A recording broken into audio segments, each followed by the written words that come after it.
మిడిల్లోకి వెళ్ళరండి. హలో అండి. This is my first film. అంటే ఫస్ట్ ఫిలిం ఏదైనా ఒక కమర్షియల్ ఫిలిం అలాంటిది ఎవరి ఏ ట్రైన్ కొద్దిగా ఎక్స్పెక్ట్ చేస్తారు. బట్ ఫస్ట్గా నాకు వచ్చిన ఫిలిం ఒక డ్రామా ఎమోషనల్ ఫిలిం వచ్చిందండి. ఈ సినిమా ఎడిట్ చేయడానికి we have taken time, but ఒక గుడ్ ప్రోడక్ట్ని డెలివర్ చేస్తున్నాము as an ఎడిటర్గా.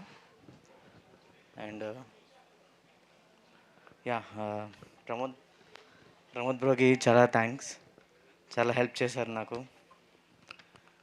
Yeah, and my producer, thank you sir. Thank you sir.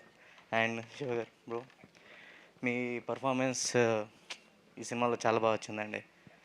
Emotions కానీ రాజీవ్ గారితో సీన్స్ కానీ చాలా బాగా వచ్చింది. యాజ్ ఎన్ ఎడిటర్గా నేను ఈ సినిమాని ఒక 400-500 టైమ్స్ దాకా చూసుంటాను. కొన్ని సీన్స్ హార్ట్కి టచ్ అవుతాయండి ఖచ్చితంగా. I'm sure on that. Yeah, thank you. Thank you. Thank you Pavan garu. And ఇప్పటివరకు ఎన్నో అద్భుతమైన ఆల్బమ్స్ని